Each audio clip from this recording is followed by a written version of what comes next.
Hi there, welcome back. Obviously, last night was the NFL draft. We were all buzzing last night. We all stayed up to watch most. Well, three of us stayed up to watch all of it, but we all stayed up to watch most of it.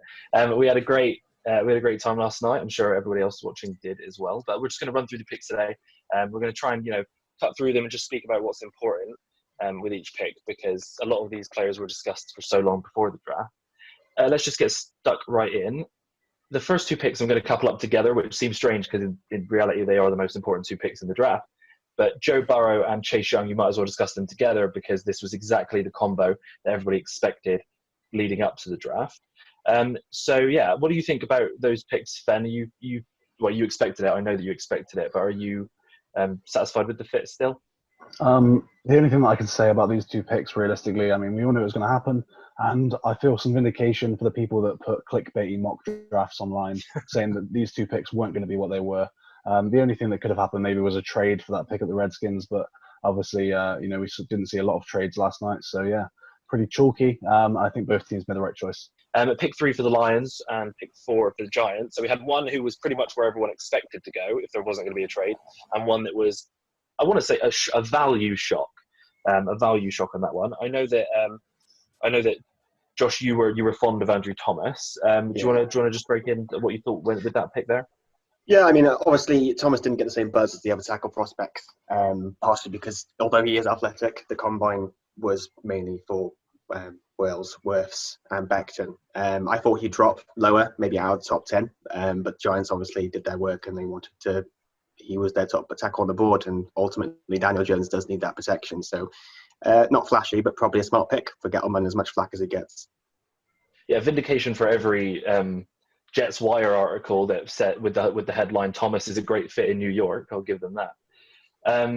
On to Jeffery Cuda. I actually personally love this pick. I've loved this pick from the beginning in terms of what the Lions want to do, but it is a strange pick where it's just like, has the roster even improved necessarily? So. Yeah, it has in terms of financially. They've gotten cheaper and younger at a very important position, but it's one of those picks where I could understand why Lions fans might wake up today and be like, yeah, we improved on how we were this month, but we haven't really improved on how we were last year. There's not too much to say about it other than that. These are all just kind of chalky picks at the top of the draft, unless any of you guys have anything to say about it. I think with these, like all the work and analysis and everyone's expectation was already set. I think one of these picks, so it's kind of not news as such. Like, what do I think about the Lions taking a good? I've kind of had that thought for like the last month, so I guess there's nothing new to say. As far as the next two picks are concerned, obviously these are spicy picks. These are highly spoken about picks. It's funny. It sums up the top 10 of this draft that we're about to discuss. There not being a trade. And the Finns still getting Tua at 5 and Herbert at 6. It just goes to show there was so much smokescreen this year. It felt like more smokescreen than ever this year, in my opinion. There was so much of it at the top of the draft. But in reality, the QBs went probably where everyone thought they were going to go 2 months ago. But anybody have any thoughts on the fits for Tua and Herbert in Miami and Los Angeles? Well, I mean, we spoke about this a little bit. Tua and Herbert, I see them both as scheme guys. If you think that one of them is better than the other for what you want to be doing, then I think either of them could end up being the better prospect for you. So I think both of these teams are going to be happy with who they've got. I think the Dolphins are looking for a guy that's a little bit more transformative in terms of the fact that he can take over an organization and be that centerpiece. Hopefully the health concerns go away. But then Herbert, I think, is one of those people that doesn't necessarily have to be the guy for the Chargers. They've got a really good defense. They've built some good pieces on offense, and they've got a good staff there in LA. So I think that if they can just get the most out of him, coach him up. Obviously, I think Tyrod Taylor is a decent veteran presence. Obviously, he's not been the most successful, but someone to sit behind and hopefully develop over his first year. Yeah, I mean Tyrod was all right. He was a decent quarterback. Went to the playoffs with the Bills, and then didn't find a starting job when he left. And then kind of ended up behind Phillip Rivers. So I think he's going to be all right. I think it's quite a good spot for her, but really to sit and develop. There's not going to be too much pressure, I think, early for a start. So yeah, I think that'd be fun. Yeah. To be frank, I actually like Tyrod. I don't love him, but I like him. He's a decent QB, but he's very lucky to be in a starting role anyway, considering the players that are on the free agency line at the moment. Like, Yeah. if you consider Jameis Winston and Cam Newton, if it was a fantasy draft, there's no way those two guys aren't being given starting roles before Tyrod Taylor. It's just the way that this is shaken out, that the Chargers wanted a rookie QB. So neither of those guys have even attracted their attention. But yeah, Tyrod's not a bad player to sit behind. That's definitely true. I think the question for these two, I'll ask Josh this. I mean, which one of these two guys do you think is most likely to start in their first year at some point down the line, similar to Daniel Jones? I think it's got to be the Dolphins, really. I think it's got to be Tua starting there, because considering how bad they've been and how bad they were last year, I think they don't have what the Chargers have, in terms of the Chargers have a great defense to fall back on. They'll stay in games even if they are playing Tyrod or Herbert. But the Dolphins need Tua to be special, and they need him to produce from day one. So I think there's going to be more pressure, and I think they'll thrust him into that role, whether he's ready or not, provided he's healthy. I think an underrated draft story here is that when Ryan Fitzpatrick is a backup, the starting quarterback always gets hurt. I think, for me, Tua's own injury concerns are less of an issue than he's got Ryan Fitzpatrick as a backup now. That's where the risk is here. It's not his hip, it's not his ankle, it's not his knee. It's the man with the beard sitting behind him. Are you suggesting foul play on the part of Ryan Fitzpatrick? I would never suggest that. I think what everyone's got to remember, and I think an often forgotten thing, is the man went to Harvard, I think. Yeah. He's smart enough to get away with it. They don't talk about that enough. They don't talk about that enough, do they? Yeah, 100%. Okay, great. So now on to 7 and 8. I think with these next two picks, these are really great picks, because these are like two outstanding role players for any defense. So Derek Brown went 7 to the Panthers, and Isaiah Simmons went 8 to the Cardinals. There's no surprise about Derek Brown going 7 to the Panthers, except from the fact that Isaiah Simmons was still on the board. And that's the only reason it's kind of worth talking about, other than what would have been covered in the pre-draft coverage. Does anybody have any kind of ideas for, or would anybody themselves, do they prefer having Derek Brown to having Isaiah Simmons? Or any ideas for why the Panthers went that way? Personally, I mean, as for obvious reasons, as a Jets fan, I'm not happy about taking a defensive tackle in top 10. I don't think it's good value, and I think Isaiah Simmons was the better player, and especially with Kuechly gone, I think there was a massive hole there, but ultimately they are a team that are going to try and get pressure from the defensive front without linebacker help, and that's what they think Derek Brown can bring. But ultimately, this is probably, for me, the biggest head-scratcher in terms of them taking Brown over Simmons, with him still on the board in the top 10 picks. It's obviously a new regime. I'm very excited to see what Phil Snow has in mind. Obviously, we don't 100% know. And it's really exciting to see. But I kind of like, in a selfish way, that the Panthers are keeping that identity that they've had for however long. That is linebackers as well, having good linebackers. But I've always imagined the Panthers to have a strong defensive line. So it's kind of, from a selfish standpoint, exciting for me that the Panthers will keep that identity, and I don't have to change the way that I see them. Yeah, and I think we had this debate last night about which one's more important, and we didn't really get anywhere. You know, is it a D line? Is it a defensive tackle down in the trenches? Is it the sort of core linebacker, half your defense? I think it just depends on what the identity you want is. And yeah, exactly. I think a lot of people bought into the kind of storyline that Luke Kuechly retires early, and then Isaiah Simmons would be the dream pick to replace him. But I think that the Panthers just thought, fundamentally, Derek Brown is an incredible talent. He's not he's not your Aaron Donald type player, but he is going to be a solid, probably Pro Bowl level player on that D line for 10 years, because he just will move men. And he's one of the few college players that actually looks like he's physical enough to match up with offensive linemen in the NFL. As far as Isaiah Simmons is concerned, I found it interesting last night. Fen, obviously, I respect your opinion massively, but last night Fen went, so I guess the Cardinals don't care about Kyler Murray getting smacked around, which is 100% true. Like, that's good analysis. But it does demonstrate to me that you've only got one pick, right? You've only got one pick in the first round unless you've traded or whatever. But generally speaking, you will only have one pick. Take the best player available. Because ultimately, we were either going to sit there and say, how have they not taken Isaiah Simmons? Like, Isaiah Simmons is still there at 9? That's insane.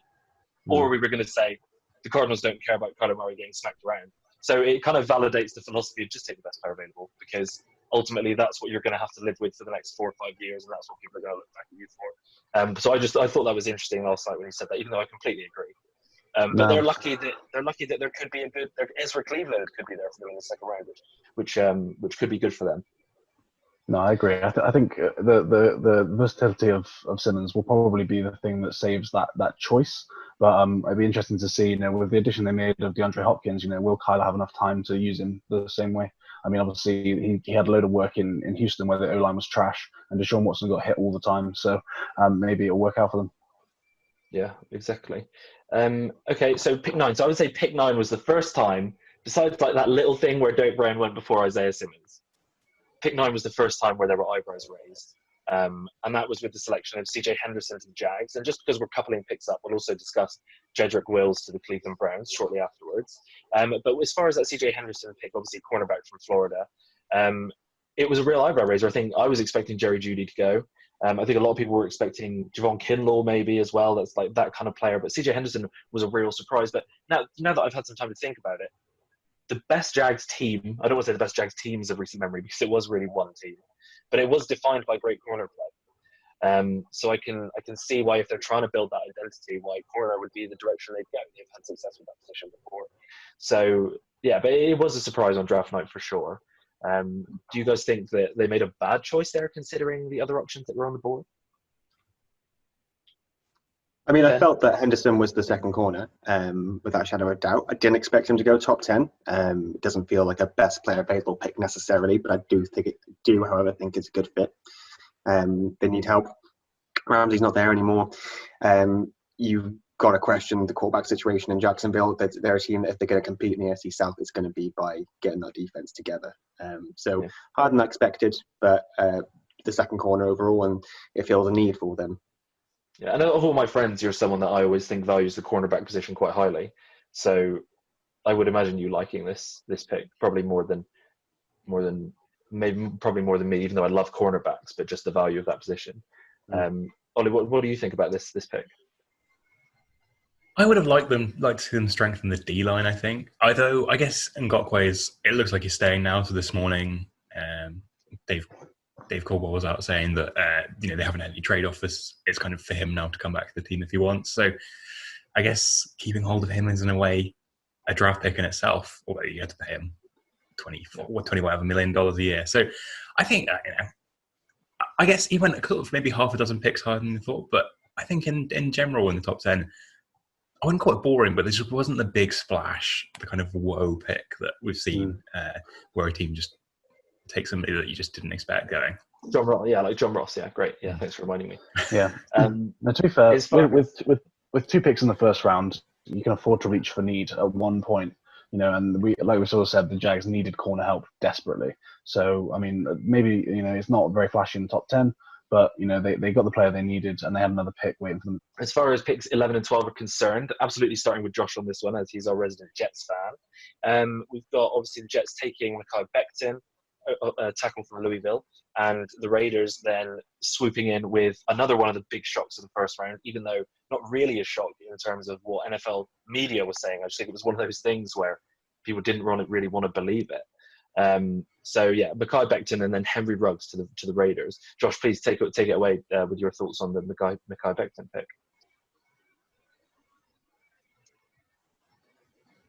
Yeah, I mean, as you know, I was a little bit disappointed. I wanted a flashy pick. I am sick of the Jets drafting the trenches, but after sleeping on it, I think that it was the right pick. Ultimately, going into the season with George Fant at left tackle and Adoga at right tackle is not ideal. So we needed to strengthen there. It's not a flashy pick, and it did get a lot of flack from Jets fans, but ultimately it was the right one. I didn't feel strongly about any of the tackles over one of each other, so I'm fairly happy with it at the end of it. As far as the Raiders pick, one insane pick. Henry Ruggs taking the first wide receiver off the board. I let out a hefty sigh. I let out that sigh for Jerry Jeudy and CeeDee Lamb because I feel like the disrespect is palpable. I think when you look at Jeudy and Lamb as wide receiver prospects, you think that, we've said a fair amount that if it wasn't for the other one, then, the one that's left would have gone higher. If it was just Jeudy and no Lamb, then you'd see him as a top 10 pick. If it was just Lamb and not Jeudy, you'd see him as a top 10 pick. You always have that wide receiver that seems to supersede the rest of the pack. But because those two were both so good, it seemed to drop both of their value in kind. But then Ruggs was this late push where, you've got this guy that had very limited production, but ran a 4.28 at the combine. And all of a sudden, Mike Mayock's smacking his chops, John Gruden's knocking on wood, and there he goes at 12, the first receiver taken. But, the only good thing you can say about it is if you watched our betting tips video, you put some dollary dues on this. There was a pretty good line on it. So, hopefully you took our advice on that one, because it might have been the only one that made you money. Picks 13 and 14. Tristan Wirfs to the Bucks at 13, who traded up here to take him. Fen, do you have the details of the trade with you? So excuse me. So the 49ers moved back one spot with the Bucks here. We gave a bit of conjecture as to why that might have been, but for one pick moving back for the 49ers, they sent they received a fourth round pick in terms of them moving back, and they sent a seventh round selection, so number 245 overall to the Tampa Bay Buccaneers. Not a massive trade for the first trade that we saw, but good value, acquiring some capital for the 49ers, a team that didn't have a lot of middle round picks at all. Yeah. I think it was a strange trade. I presume that they believed someone else was going to take Tristan Wirfs at 13, and they had their heart set on him. It's a great trade for the Niners, I suppose. They pick up a little bit more value, and they probably take the player they would have taken anyway. They've also double traded that pick, which is never a bad thing in terms of value. That wasn't even their pick to trade. So they've essentially picked up another fourth round pick for DeForest Buckner, if you think about it that way. So in terms of John Lynch being a secret genius, it's starting to look that way. But yeah, I like the fit. They just need to protect Brady, really. He at 41, even last year, he needs to have protection. There's no question about that. He can have as many good weapons in front of him as possible, and he's always going to be accurate. But it's just a matter of giving him time at this stage, I think, because he doesn't have the arm that he used to have. As good fans of Brady down the years, Ollie, Josh, do you have anything to say about this pick? Yeah, always nice to see him up on his feet and not getting hit by defensive ends. It's good to see a legend of a game having time to throw. And as far as the 14th pick is concerned, this was a pick that I was fond of in my pre-draft stuff. Javon Kinlaw to the Niners. I was just fond of it because it just makes John Lynch look like a genius, like a crazy evil genius. He basically just got rid of Buckner, saved a bunch of cap space, and got another great player who's got great length. He's just a terrific player. Javon Kinlaw. So that's a great selection. Josh, just wondering what you thought of the Broncos picking up Jerry Jeudy, as he was one of the players that you were interested in at pick 11 for the Jets. Yeah, ultimately I thought that, there was a lot of buzz about the Broncos going to get Ruggs as well. I think they would be happy as Larry that Judy's fell into their laps, essentially. Drew Lock's got some weapons now. You've got Cortland Sutton and you've got Jerry Jeudy, who for me was close between him and Lamb, but probably the best wide receiver in the draft in terms of all-round ability.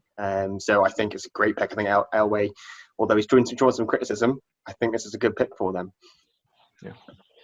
Yeah, 100% agree. We were watching it last night, and we were all just like frustrated, I think. Well, Ben certainly was, and I was as well. Frustrated at the prospect of the AFC having the Broncos have quite a very potent offense potentially next year, between having two strong tight ends and two good strong receivers and two decent running backs. Drew Lock's basically got everything around him now. They could use a bit of help on offensive line, and I'd be surprised if they don't address that in the second round. And their defense is always kind of on the edge of good. I've always felt like with the Broncos in the last couple of years.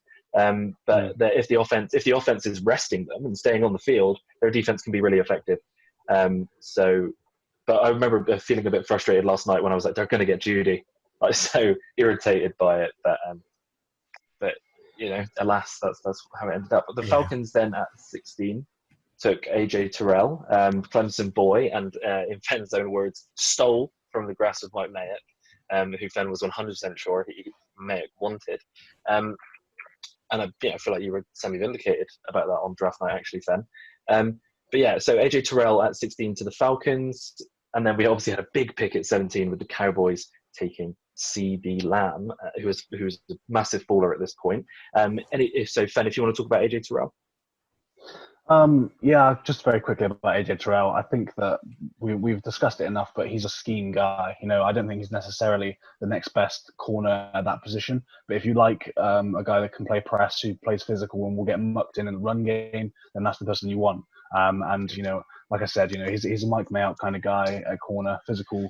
Played at Clemson, so big university, and obviously when he was taken, you see, well, Mayock had to pivot, but yeah, a good pick for the Falcons. They needed corner help, and I think if that's their guy, that's their guy. Yeah. Anybody else have anything else to say about Terrell? I know he's not really one of the hottest names, is he, in this draft, but he could end up being a very solid corner. He's not one of my favourite corners, but I do tend to like the flashier corners. So, yeah.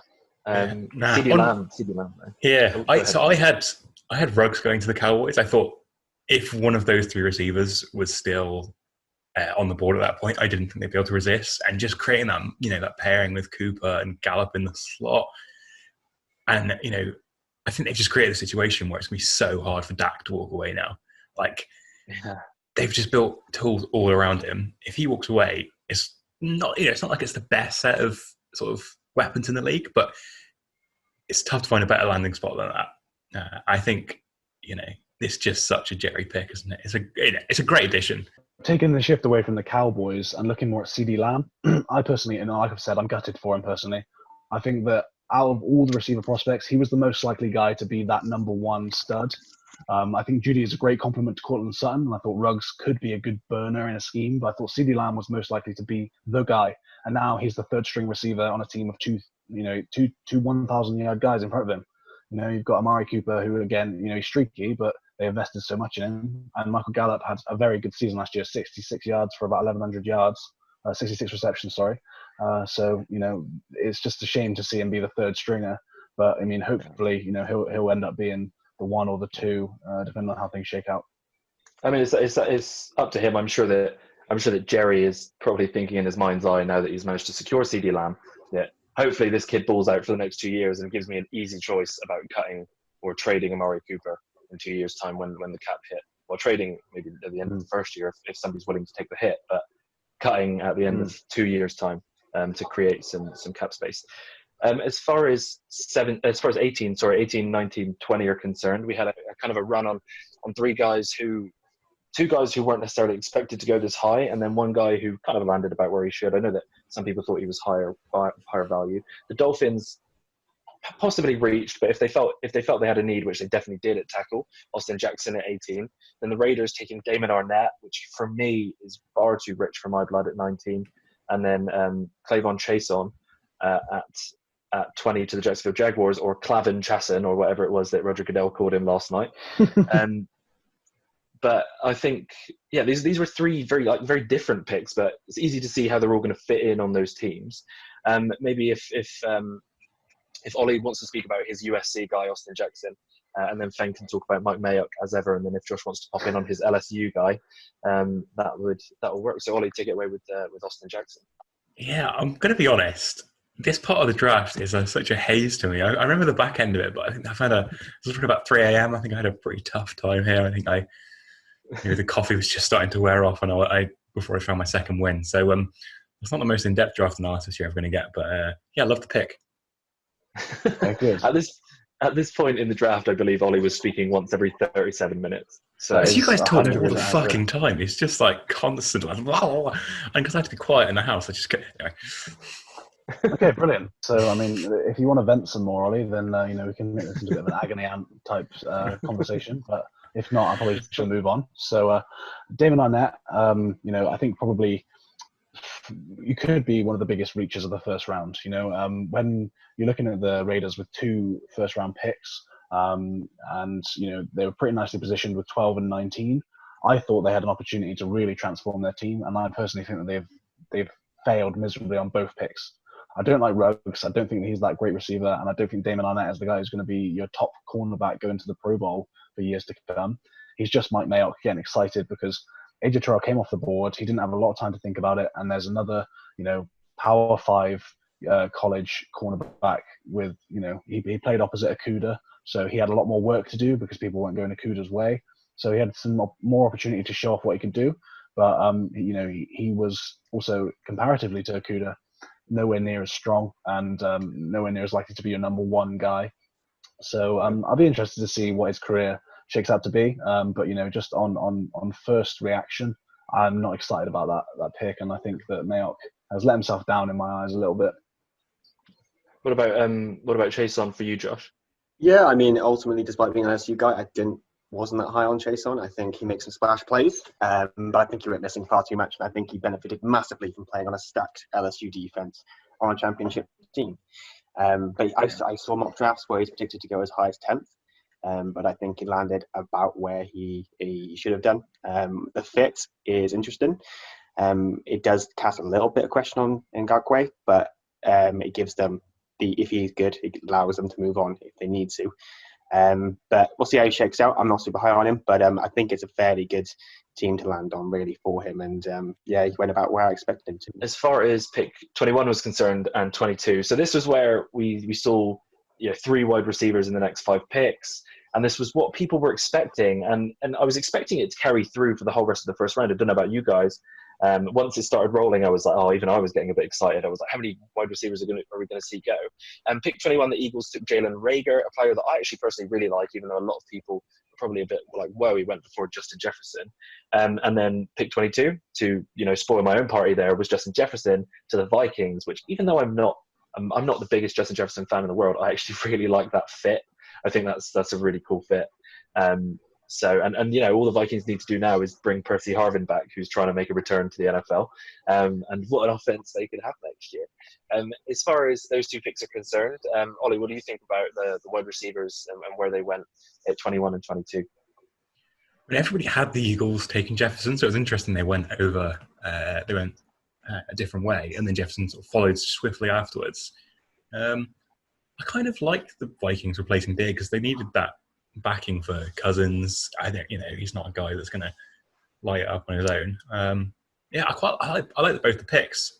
I think it's an interesting ordering, and I think maybe that reflects the kind of disjointed draft prep that we had this year, because nobody knew outside those top and even inside those top 3 guys who was going where in which order. Exactly. So interesting order, but I like the picks.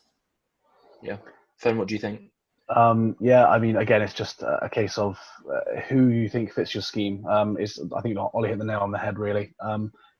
We all thought that it was Lamb or Judy the top one, and then Ruggs goes the top one. So after that, it can't be that much of a surprise that a guy like Reagor goes before Jefferson, and the rest of the order in the second round will be interested to see. But I'm 6 wide receivers went, and I'm going to give myself a bit of a pat on the back. I said that was how many would go. So hopefully.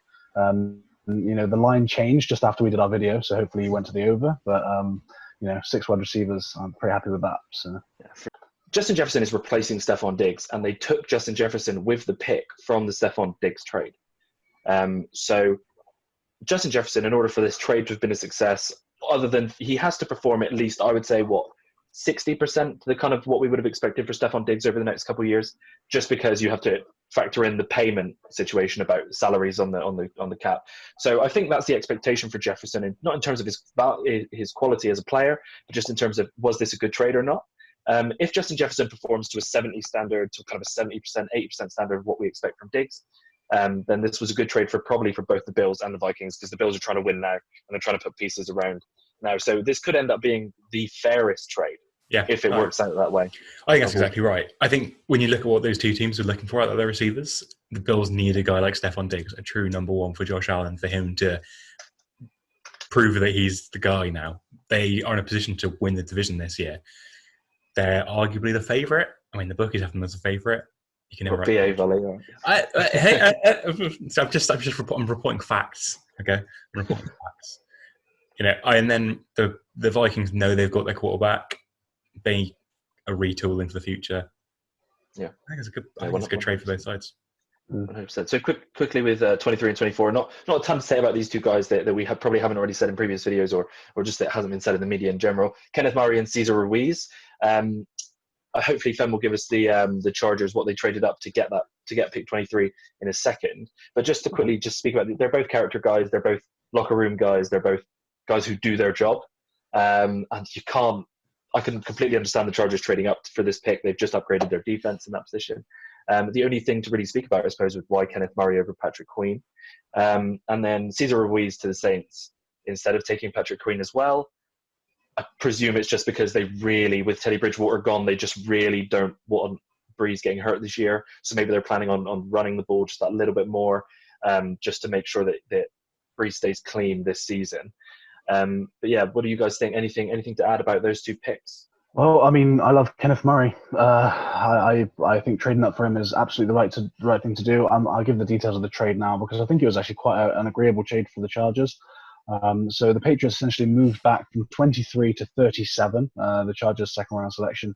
And the Chargers gave up their third round pick, so number 71, to move up. So not too bad, actually, not too rich to move into the back of that first round to get, for me, Queen and Murray very similar in terms of talent level, in terms of what they do on the field. But Murray, he is the darling of the draft. He is a real character guy, and he's the kind of person you want in your locker room. He's the kind of person you want in your team. And as the anchor of your defense in 2 years' time, you expect him to be the one making all the calls. You expect him to be the one wearing the helmet, working with players like Derwin James and stuff. That defense looks like it's going to be good for years. I think the other fact there is the Patriots trading out and picking up even more picks. So they've got tonight 5 picks in the second and third rounds. So they've got a 2, 4 thirds, 2 fourths, a 5th, 4 6th, and a 7. They've got 14 picks left. I think this is just a team that's retooling, that's ready to go. It looks. You're surely going to see them trade up a couple of times tonight. I expect them to trade up into the second round and then maybe trade a few of those 6th round picks away to move up earlier in the 4th round or maybe late in the 3rd. To get some of that talent that's trickling down, because you see how many good players are left. I think it's a big question. There must be some good players that they have their eye on. I'd be surprised if there wasn't. I think the question is whether they go QB. I think at 37 they might have their choice of the guys left, given that the teams above them have already got their QBs in the first round that want one. There's a chance to get leapfrogged, but they could probably just give up a 6th or a 7 and just move up a couple of spots to see that off. So if they want a QB, if there's like Eason from, there's a guy they like, they're in a spot to get him. This is the thing about the Patriots, isn't it? They didn't even make a pick in the first round, and we're all just so excited to speak about them. It's the ultimate villain, isn't it? As far as the next 2 picks are concerned, these are some tasty. I mean, there's some tasty picks right here. We got Brandon Ayuk to the Niners at 25, which is a pick I love. I absolutely love that pick. And then the pick 26 for the Packers, Jordan Love, which is that's going to be all the headlines. That's going to be all the headlines, I think. Jordan Love, Aaron, like Green Bay, all the papers are going to be covered in what happened last night and what does this mean for Aaron Rodgers, and God, I'm excited to hear what he has to say. That first interview after quarantine is going to be tasty, and yeah. So, what do you guys think about these picks? Just quickly, can I ask you all, yes or no? Do you think the Packers made the right pick? Do you think they should have gone QB? Yes. Yes. Gone? Me? Yeah, I know as well. No way. Split decision. Yeah. For me, just for my where I'm coming from, they've got Aaron Rodgers, one of the best quarterbacks of all time. Why bother planning for the future? Just because they have their own model to follow. Yeah. I've said this. They drafted Aaron Rodgers when Brett Favre was younger than Aaron Rodgers is now. I think that's Brett just such a Favre was, at the time, reason. one of the better quarterbacks. It's not a stupid reason. Look at the model of developing talent. You see a player like Jordan Love, who clearly is not ready to go, but he's got those comparisons to Patrick Mahomes, who has been a transcendent talent. Patrick Mahomes has changed the NFL. He threw 50 touchdowns in his first season as a starter. If you have the potential to do that after sitting a guy behind, Aaron Rodgers, who is a lot better than Alex Smith was, I mean, maybe not as good of a mentor, but I think it's a great model.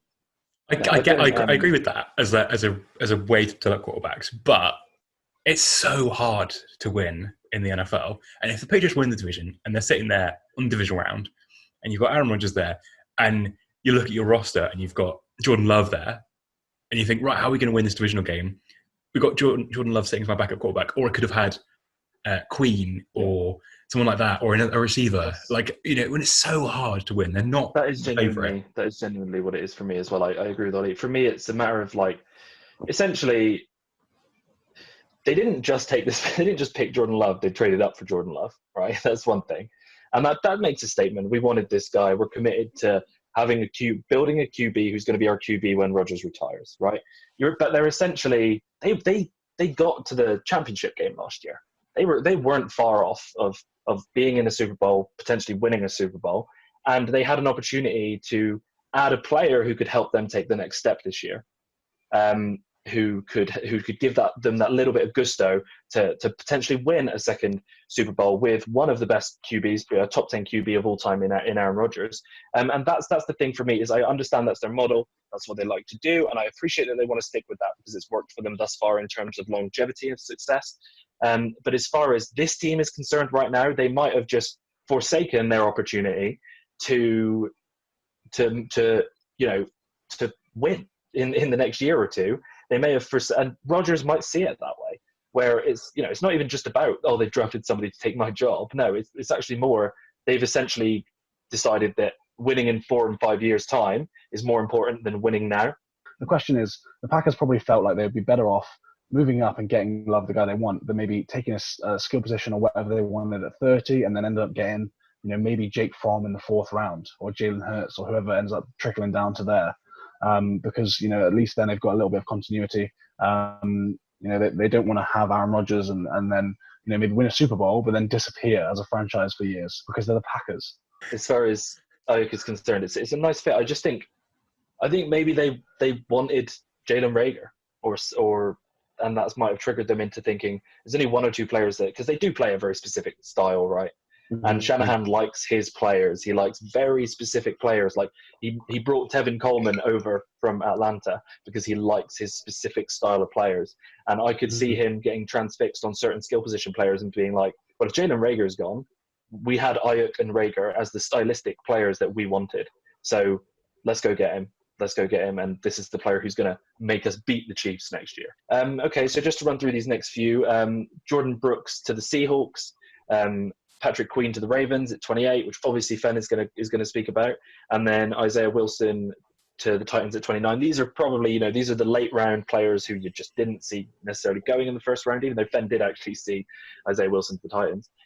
So just Ollie, Josh, you have anything to say about Jordan Brooks? Really, I think he's a great linebacker, but I'm not sure about the value. But if the Seahawks, very similar to Kyle Shanahan, they like their specific players, don't they? Yeah, I've got a lot to say about these ones. Yeah, they're just typical picks for these franchises, I suppose. Fem, what do you think about Patrick Queen to the Ravens? We'll give you your own episode if you really want to break it down, but. No, I'm going to take all the emotion out of it. I got all of my excitement out last night, but he was my dream pick here. I didn't think that Kenneth Marie would drop to us at 28, considering we have such a need at middle linebacker, and he's such a great character guy. But like I said, him and Queen are very similar in terms of talent. The only worry with Queen is that he's a 1-year starter, and he picked up pace towards the end of the year when they went on that championship run, and he was one of their key players at the end of the year. But in terms of the skill set he has, with how we've managed to cultivate defensive talent, especially in the middle linebacker position, I think that he's going to be a great player. I'm really excited to see him in the middle of our defense. As far as Isaiah Wilson is concerned for the Titans, obviously Georgia is my favorite CFB team. I watched plenty of Isaiah Wilson this year, and anybody who watched any Andrew Thomas would have watched some Isaiah Wilson as well. He's a good player. I think the Georgia coaching tree is strong. Offensive linemen that come from Georgia tend to be decent. I just think that he's raw, which is so easy to say. That's almost the tagline for Isaiah Wilson. But I do believe that the Titans can develop him. So I don't think this is a bad landing spot. I just think you're going to need to be a little bit patient with the kid. Not too dissimilar to, I've made this comparison a few times, and it's not just because they're forename, but to Isaiah Wynn when he went to the Patriots. You're just going to need to be a little bit patient and train this guy fundamentally up. Because he has got tools to succeed. So just to run through the final, so pick 30 and 31 quickly before we get to pick 32. Noah Igbenogany, I think, or I've definitely butchered that.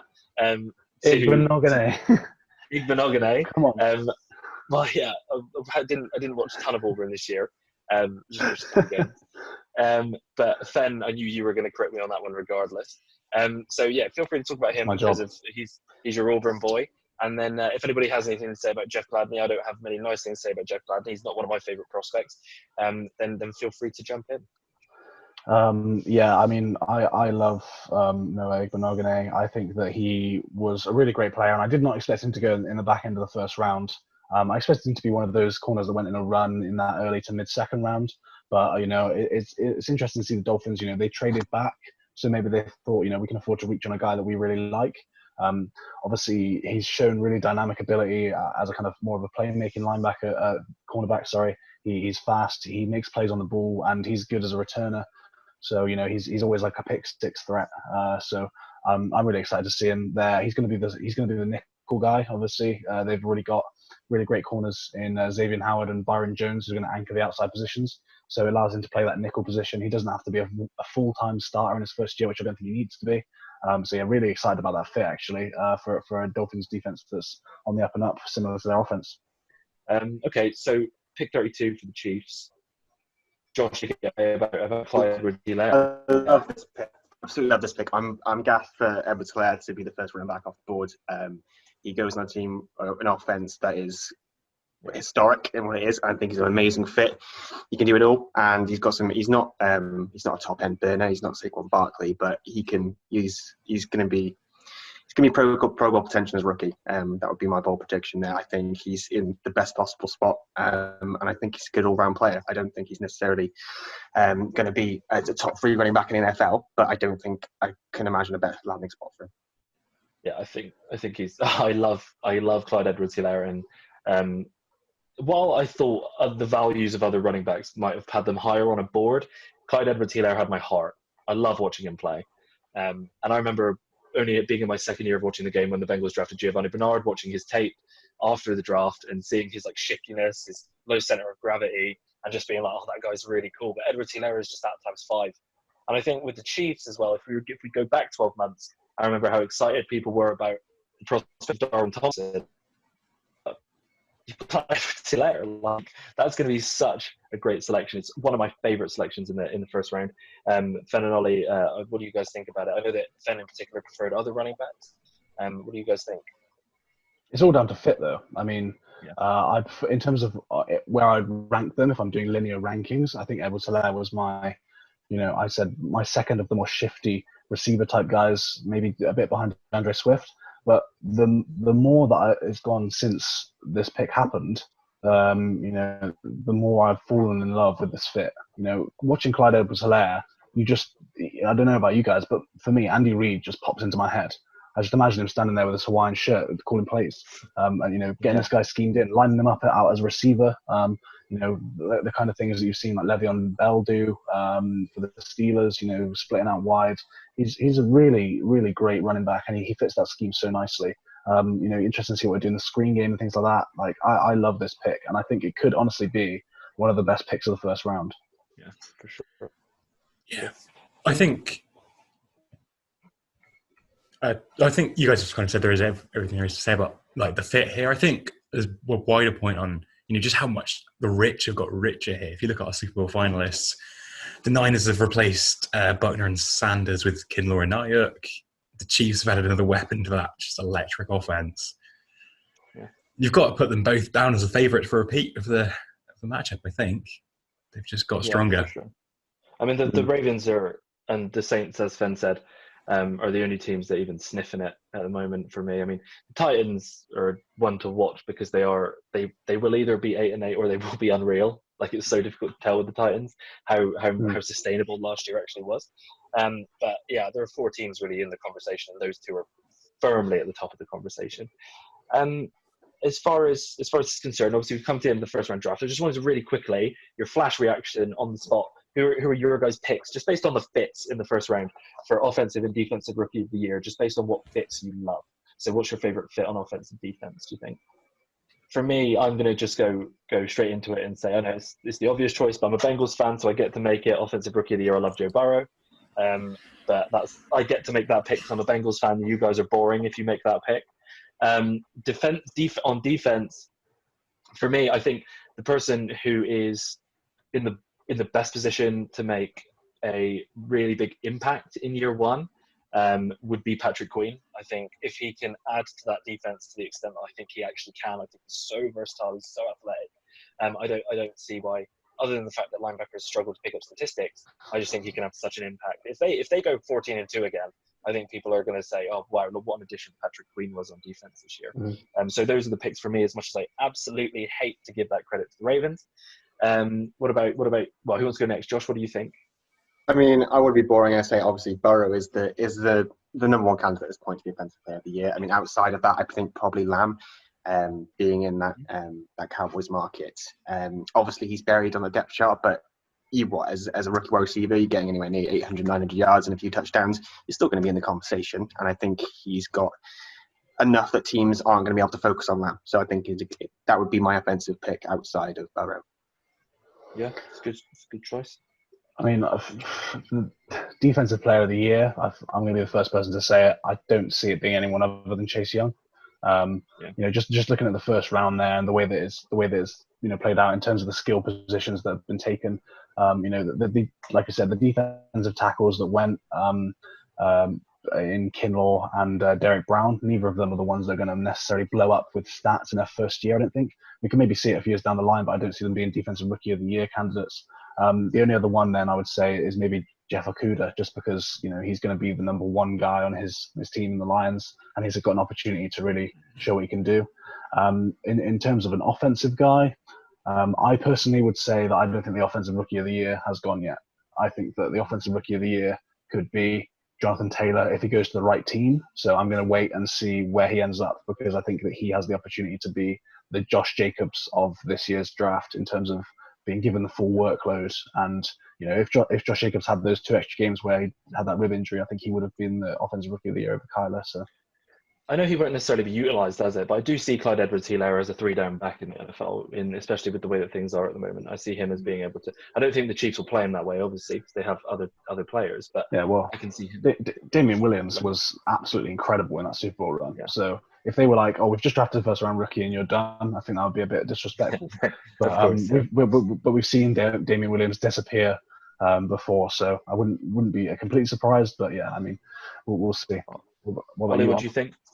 For me, I think Judy is still my favourite for Offensive Rookie of the Year. I think of the receivers, he's got the best landing spot, to be honest, for immediate production. I think he's also the most polished. I think he's ready to go. Defensively, I mean, people have said it for about 5 or 6 years. I think this is the year the Chargers finally stay healthy and put it together.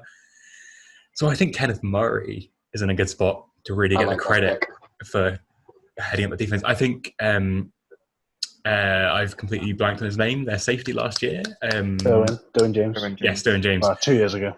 2 years ago. I think he's going to play a massive part in that as well. But I think Kenneth Marie could be kind of credited for the turnaround. Interesting. I just pulled up what the bookies think for this market, and they're with Fenn in a lot of ways. So Burrow is the heavy favourite. But then you've got Edwards-Helaire and Tua neck and neck. But then you've got Swift and Jonathan Taylor, which I think just shows that, like, if you look at positions that are ready, running back, they just come hot out of the blocks lately, and people love the pit. They have to because teams don't. They have to because teams only give them about a 7-year career. Yeah. Right. So yeah, thanks for that, guys. We'll be back tomorrow anyway to kind of break down day 2, and hopefully it'll be just as exciting as tonight. Probably a ton more trades, I imagine. Absolutely. Well, thanks everyone, and see you guys tomorrow.